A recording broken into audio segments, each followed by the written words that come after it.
ನಮಸ್ಕಾರ. ಸಹಕಾರಿ ಟಿವಿಗೆ ಸ್ವಾಗತ. ಮೊದಲು ಮಾನವನಾಗು. ನಾನು ಎಚ್ ಸುಧೀಂದ್ರ ಕುಮಾರ್. ಮುಖ್ಯಾಂಶಗಳು: NCUI ಚುನಾವಣೆ ಅರ್ಜಿಗಳು ವಜಾ, ಚುನಾವಣೆಗೆ ದಾರಿ ಸುಗಮ. National cooperative union of India NCUI ಆಡಳಿತ ಮಂಡಳಿ ಚುನಾವಣೆಗೆ ಸಂಬಂಧಿಸಿದಂತೆ ಸುಪ್ರೀಂ ಕೋರ್ಟ್ನಲ್ಲಿ ಬಾಕಿ ಇದ್ದ ವಿಶೇಷ ಅನುಮತಿ ಅರ್ಜಿಗಳನ್ನು ವಿಚಾರಣೆಯಿಂದಲೇ ಅಪ್ರಸ್ತುತವಾಗಿವೆ ಎಂದು ಹೇಳಿ ವಜಾಗೊಳಿಸಲಾಗಿದೆ. ಇದರಿಂದ NCUI ಚುನಾವಣಾ ಪ್ರಕ್ರಿಯೆಗೆ ಎದುರಾಗಿದ್ದ ಪ್ರಮುಖ ಕಾನೂನು ತೊಡಕು ನಿವಾರಣೆಯಾದಂತಾಗಿದೆ. ನ್ಯಾಯಮೂರ್ತಿಗಳಾದ ಪಂಡಿ ಗಂಟಂ ನರಸಿಂಹ ಮತ್ತು ಅಲೋಕ ಆರಾಧೆ ಅವರನ್ನೊಳಗೊಂಡ ಪೀಠವು ಕಾಲಾವಧಿ ಕಳೆದಿರುವ ಹಿನ್ನೆಲೆಯಲ್ಲಿ ಈ ಎಲ್ಲ ಅರ್ಜಿಗಳು ವಜಾ ಆಗಿವೆ ಎಂದು ಅಭಿಪ್ರಾಯಪಟ್ಟಿತು. ಆದರೆ ಈ ಪ್ರಕರಣದಲ್ಲಿ ಉದ್ಭವಿಸಿರುವ ಕಾನೂನು ಪ್ರಶ್ನೆಗಳನ್ನು ಸೂಕ್ತ ಪ್ರಕರಣದಲ್ಲಿ ಮುಂದಿನ ದಿನಗಳಲ್ಲಿ ಪರಿಗಣಿಸಲು ಮುಕ್ತವಾಗಿರಿಸಲಾಗಿದೆ. ಈ ಪ್ರಕರಣದ ಹಿನ್ನೆಲೆ ಸುಪ್ರೀಂ ಕೋರ್ಟ್ನ ಮೇ 4ರ ಮಧ್ಯಂತರ ಆದೇಶಕ್ಕೆ ಸಂಬಂಧಿಸಿದೆ.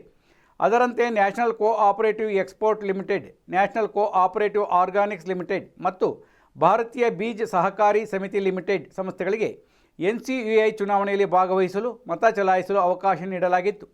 ಈ ಮೂರು ಸಂಸ್ಥೆಗಳು ಚಲಾಯಿಸಿದ ಮತಗಳನ್ನು ಸೀಲ್ ಕವರ್ನಲ್ಲಿ ಇರಿಸುವಂತೆ ಹಾಗೂ ಮುಂದಿನ ಆದೇಶಕ್ಕೆ ಒಳಪಟ್ಟು ಚುನಾವಣಾ ಫಲಿತಾಂಶ ಘೋಷಿಸುವಂತೆ ಸುಪ್ರೀಂ ಕೋರ್ಟ್ ಸೂಚಿಸಿತ್ತು.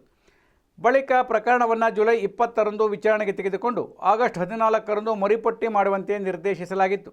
ಗ್ರೂಪ್ 2ರಲ್ಲಿ 5 ಸ್ಥಾನಗಳಿಗೆ 6 ಅಭ್ಯರ್ಥಿಗಳು, NCI ಚುನಾವಣೆಯ ಗ್ರೂಪ್ 2 ಕ್ಷೇತ್ರದಲ್ಲಿ ರಾಷ್ಟ್ರೀಯ ಸಹಕಾರಿ ಸಂಘಗಳು, ಫೆಡರೇಷನ್ಗಳ ಪ್ರತಿನಿಧಿಗಳ ಕ್ಷೇತ್ರದ 5 ಸ್ಥಾನಗಳಿಗೆ 6 ಅಭ್ಯರ್ಥಿಗಳು ಸ್ಪರ್ಧಿಸಿದ್ದರು. 3 ಸೀಲ್ ಮಾಡಲಾದ ಮತಗಳನ್ನು ಹೊರತುಪಡಿಸಿ ನಡೆದ ಮತ ಎಣಿಕೆಯ ಪ್ರಕಾರ NCCF ಅಧ್ಯಕ್ಷ ವಿಶಾಲ್ ಸಿಂಗ್ 11 ಮತ, ಇಫ್ಕೋ ಅಧ್ಯಕ್ಷ ದಿಲೀಪ್ ಸಂಘಾನಿ 10 ಮತ, ನಾಫೆಡ್ ನಿರ್ದೇಶಕ ಮೋಹನ್ ಭಾಯ್ ಕುಂದಾರಿಯಾ 9 ಮತ, ಕ್ರಿಬ್ಗೋ ನಿರ್ದೇಶಕ ಬಿಪಿನ್ ಪಟೇಲ್ 8 ಮತ, NDB ಅಧ್ಯಕ್ಷ ಮಿನೇಶ್ ಶಾ 8 ಮತ ಪಡೆದಿದ್ದು 1 ಮತ ತಿರಸ್ಕೃತವಾಗಿದೆ. ಗ್ರೂಪ್ 1, ಗ್ರೂಪ್ 3 ಮತ್ತು ಗ್ರೂಪ್ 4 ಕ್ಷೇತ್ರಗಳ 15 ಆಡಳಿತ ಮಂಡಳಿ ಸದಸ್ಯರ ಫಲಿತಾಂಶವನ್ನು ಈಗಾಗಲೇ ಚುನಾವಣಾ ಪ್ರಾಧಿಕಾರ ಅನುಮೋದಿಸಿದೆ. ಹೀಗಾಗಿ ಗ್ರೂಪ್ 2ರ 5 ಸ್ಥಾನಗಳ ಫಲಿತಾಂಶಗಳನ್ನು ಅಧಿಕೃತವಾಗಿ ಪೂರ್ಣಗೊಳಿಸುವುದು ಮಾತ್ರ ಪ್ರಮುಖ ಹಂತವಾಗಿ ಉಳಿದಿದೆ.